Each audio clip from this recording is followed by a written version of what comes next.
नमस्कार, आप देख रहे हैं सिंडिकेट समाचार और अब रुक करते हैं अगली खबर का। आम आदमी पार्टी के कुरुक्षेत्र जिला अध्यक्ष जगबीर जोगन खेड़ा और पार्टी के कुरुक्षेत्र लोकसभा क्षेत्र अध्यक्ष अमित हिंदुस्तानी ने रविवार को झांसा रोड स्थित जिला कार्यालय में संयुक्त रूप से पत्रकार वार्ता की। आशा वर्कर 1 महीने से धरने पर बैठी हुई हैं, लेकिन सरकार ने अब तक कोई सुध नहीं ली।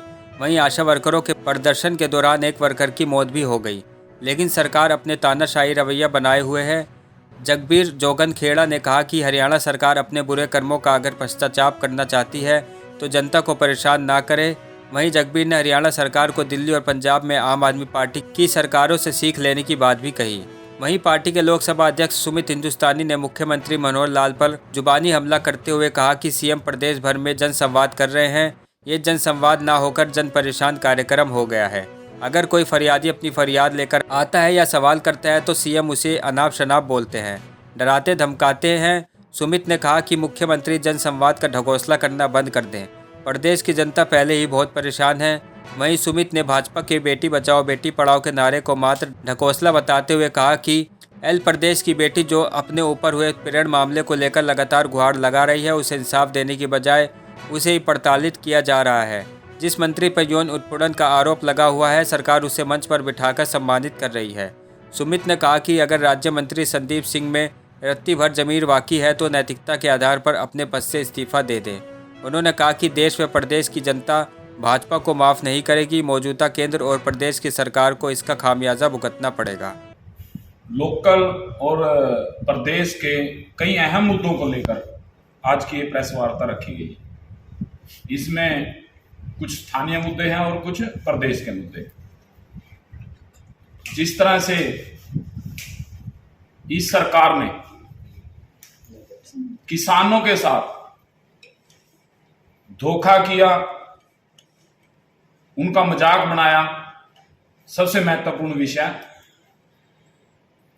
आज का ये है, क्योंकि किसानों को जिस समय बाढ़ थी, सरकार ने एक लुभावने वादे किए, मुख्यमंत्री जी ने हेलीकॉप्टर से दौरे किए कि किसानों की जितनी फसल खराब हुई सभी को एक वाजिब मुआवजा दिया जाएगा। परंतु किसान अब भी दर दर की ठोकर खा रहा है, कहीं सरकारी कार्यालयों के चक्कर काट रहा है। अभी एक हफ्ता पहले जिला कार्यालय पर जिला कुरुक्षेत्र के सभी किसानों ने इकट्ठा होकर धरना दिया था। डीसी साहब से भी बात हुई। सरकार कहती है कि जिस किसान ने दोबारा फसल लगा ली और उसकी दोबारा फसल ठीक खड़ी है तो हम उसका मुआवजा नहीं देंगे, और यदि देंगे भी तो जब वो फसल मंडी में जाएगी, उसकी बिक्री होगी, उस पे पोर्टल पे चेक करेंगे कि किसान की कितनी फसल उसके पोर्टल पर बिकी है। तो इन अनपढ़ जो मैं कहूंगा अफसर भी और लीडर भी जो बीजेपी के राज में शासन पर बैठे हैं, उन्हें इस चीज की जानकारी होनी चाहिए कि जब किसान की पहली फसल खराब हो गई और उसने खेत खाली ना छोड़कर दोबारा फसल को उसको बीजने का कार्य किया, तो दूसरे बार की बीजी हुई फसल पहली तो बार उस पर खर्चा बहुत ज्यादा होगा और उसकी जो निकासी है वो नाममात्र ही रहेगी। पर सरकार एक चाल के अंदर किसानों को फंसाकर किसानों को ठगना चाहती है, मुआवजा नहीं देना चाहती। तो मैं सरकार से दरखास्त करूंगा कि आपका जाते जाते कुछ दिन समय बाकी बचा है, आपके जो बुरे कर्म है शायद उनका पश्चाताप हो जाए। कम से कम किसानों को इस मार से आप उनका मजाक ना बनाएं जो प्राकृतिक आपदा में किसानों का नुकसान हुआ। एक सरकार ने पिछले कुछ दिन पहले हमारे यहाँ के विधायक ने एक दावा किया कि हमने सर्वे कर लिया है कॉलोनियों का, जिन कॉलोनियों में मकानों का नुकसान हुआ। आज तक कोई रिपोर्ट सार्वजनिक नहीं हुई, ना किसी को मुआवजे के नाम पर 1 रुपया भी दिया गया। शहर के जो सड़कों के हालात हैं वो सब आपके सामने है। किसी भी सड़क से आप गुजर जाए तो मुझे नहीं लगता कि आप आकर आपको मैं तो ये कहूंगा कि पेट में दर्द ना हो। आपकी जो बोलते हैं ना दर्द डिग जाती है। आप किसी भी सड़क से गुजर जाएं, जब आएंगे तो आपकी तबीयत खराब मिलेगी आपको। उसकी तरफ कोई ध्यान नहीं है। एक आपको 5 साल का मौका दिया था यहाँ की जनता ने म्युनिसिपल कमेटी में अपनी सेवाएं देने का। आप अपने तानाशाह रवैये से, आप अपनी चालबाजी से, आवर क्लेवर बनकर आपने जनता को गुमराह करके आप उस 5 साल के अपने शासन को 7 साल पे ले गए, जो आप जनता के साथ धोखा कर रहे हैं। थानेसर की जनता म्युनिसिपल कमेटी का चुनाव चाहती है। जो यहां पर पक्ष और विपक्ष दोनों बैठे हैं, वो दोनों मिलकर अपनी चतुराई को लोगों पर हावी करके और चुनाव नहीं होने देना चाह रहे। एक व्यक्ति कोर्ट में चला जाता है, दूसरा, आपको पता ही, जब कोर्ट के कोई मुद्दा बीच में आ जाएगा तो टाइम लंबा चला जाएगा और उसकी मार थानेसर की पूरी जनता को भुगतनी पड़ रही है। जो आप उसका, यदि किसी ने प्लाट की कोई वो बनवानी हो एनडीसी, तो उसको समझ में आ जाएगा कि कमेटी के अंदर चल क्या रहा है। और सबसे गंभीर विषय जो आशा वर्कर को लेकर है, हमारी बहनें लगभग पिछले 1 महीने से धरने पर हैं। उनमें से पुलिस की मार ना झेल पाने के कारण एक महिला की मौत भी हो गई यमुनानगर के अंदर। आपको भी जानकर दुख होगा कि 4,000 रुपए मासिक वेतन पर 24 घंटे काम लिया जाता है उन महिलाओं से। तो बड़ी शर्म की बात है।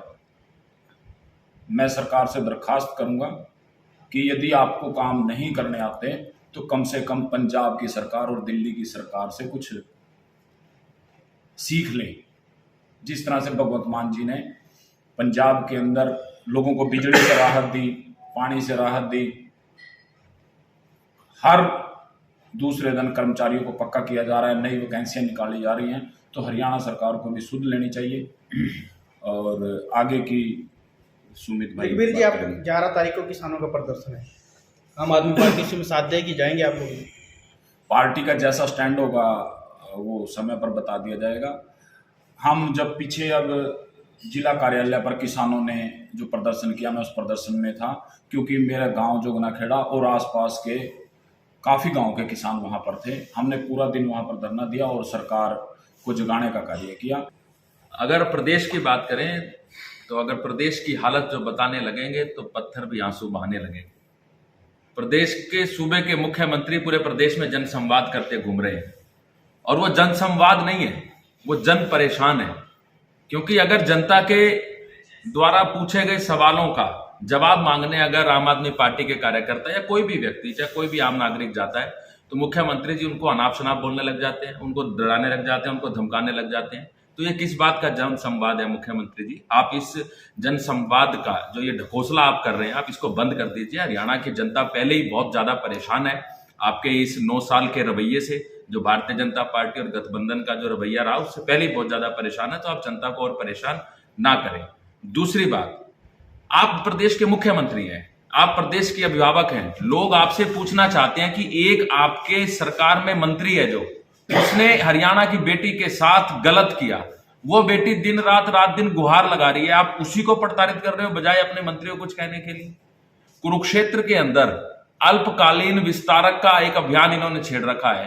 पूरी लोकसभा के इनके प्रचारक मंडल, ये मंडल वो मंडल इकट्ठा हो रहे हैं। अरे उस मंच पे आपने एक चार्जशीट दाखिल हुए व्यक्ति को बिठा रखा है, सांसद वहां पर बैठे हैं, भारतीय जनता पार्टी का प्रदेश अध्यक्ष वहां पर बैठा है, 2 एमएलए वहां पर बैठे हैं, सांसद वहां पर बैठा है। ये क्या चीज है भाई?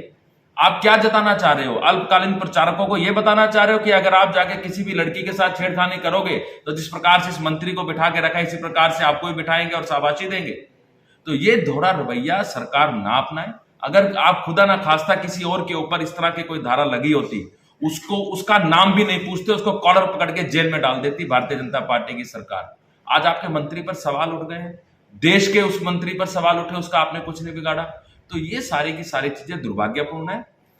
हमारे जिले में वो मंत्री जी रहते हैं, हम तो मंत्री जी को एक ही बात करेंगे कि अगर आप में रत्ती भर भी जमीर बाकी है, रत्ती भर भी अगर आप में जमीर बाकी है, तो नैतिकता के आधार पर अपना आज इस्तीफा दे दें और उस बेटी के साथ, हरियाणा की बेटी के साथ घुटने के बल बैठकर माफी मांगे।